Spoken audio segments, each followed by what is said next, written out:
this week is another twofer review. So this time it is for an indie writer that I found out had her books published on Amazon.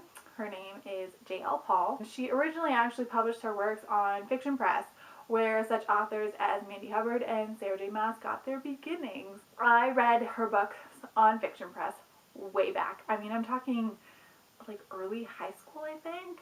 Oh my god, yeah, like I remember waiting for new chapters. Like that's how far this goes back for me. So I was really excited when I found out that she had published them on Amazon, and that I could buy my own copy. I remember actually having like copied and pasted.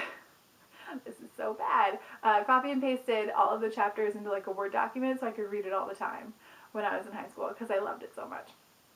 So anyways, first book in the series, at least of the first two books that I'm going to show you, it's called Phone Stars from a Rock Star. It's a really shitty cover, I'm not going to lie. Yeah, but, I mean, self-pub, what can you do?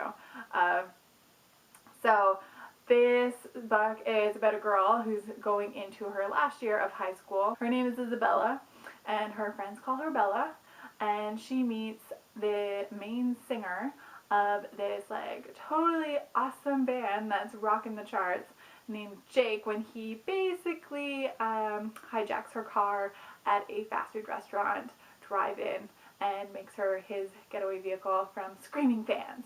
And through him, we come to learn that Isabella is now Iz, because that's what he decides to call her. It's a cute little nickname that, of course, no one else has ever thought to call her before. So through the entire book, you're following Iz through her last year of high school and all of the ups and downs of, you know, getting her first real boyfriend. But you see all of her ups and downs. You see her deal with a lot of issues and, like, you know, bullying and underage drinking and a lot of stuff that, you know, typical high school students do deal with.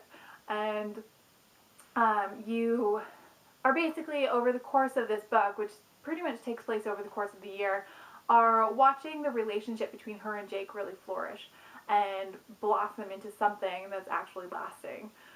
So it's nice. It's definitely not insta-love, which is a lovely, lovely change from some things.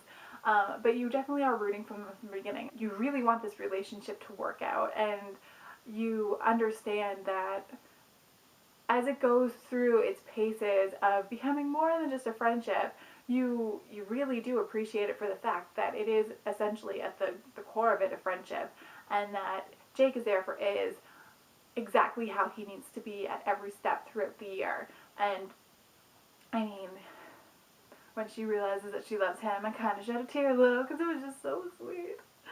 But yeah, and then it ends, and you're sad. But then there's the second book, and it's called Back to the Top. It's slightly less cheese for the cover, but it's supposed to be, I don't know, you can't really see that. I think it's supposed to be like fireflies in a garden, like a field type thing. Yeah, it doesn't really relate well in black and white on my Kindle screen.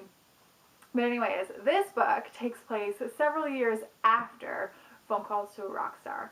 So you enter in and they're not together. And you're kind of questioning, like, what the hell is going on? Through unforeseen circumstances, these two characters find themselves back to each other. And it's not what Iz wants at all. But it is. It is so what she wants, but it's not what she wants to let herself have, which I guess is the difference in the relationship this time around, is that there's a lot more tension, especially because at the beginning of the book, Isabella is engaged to someone else.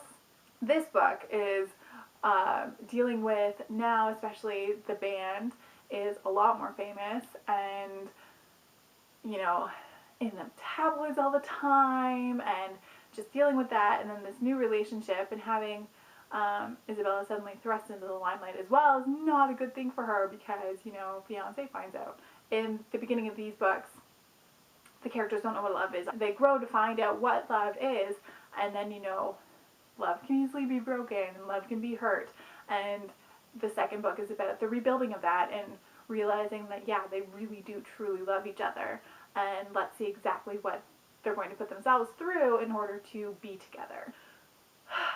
My problems with this book. I don't have many. I love the story.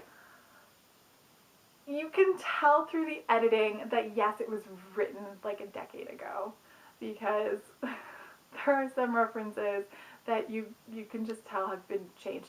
Okay, maybe it's because I read the original copies, and I know that, you know, any reference to like Lady Gaga or Justin Bieber or something easily like similar within the last 3 years that has happened doesn't always correlate well with the rest of the book.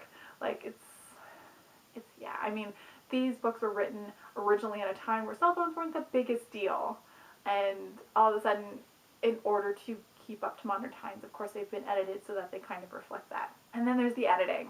So I seriously would love, love, love to see these submitted and accepted to an established editor at a respected publishing company and get the treatment that it deserves, because I think the story is phenomenal. It just doesn't necessarily get conveyed that way in the writing.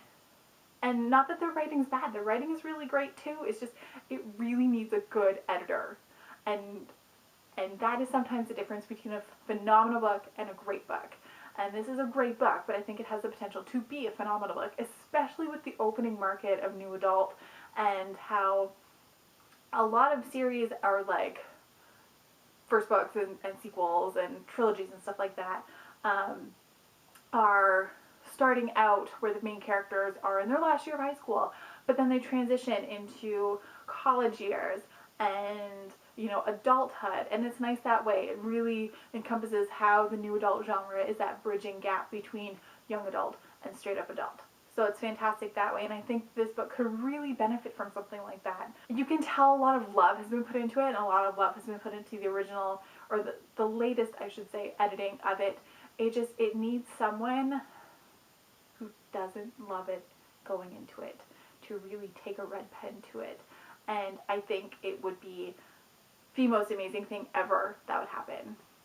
Like, at least to this book. Maybe not in the entirety of the world, but in this book. And I mean, I would definitely pay to read a copy of this book that has happened to. I would love to have a paperback copy of these two books to put on my bookshelf. So the great thing about these books is that they're not the really expensive ones that are on Amazon. So if you're looking for something really inexpensive to read that you, that I think anyways, that you probably would get something out of, especially if you like the review. I think I only paid like $3 or $4 for them, at most $5, which is great. So yeah, definitely try and go out and at least look into it. I mean, read some of the reviews on Goodreads or on Amazon or something. See if it's something you'd be interested in, because giving indie authors like this a break is awesome. But anyways, yeah, highly recommend to people, especially if it gets more editing done to it. And the more publicity it gets, the more that might happen. So until next time, guys, bye!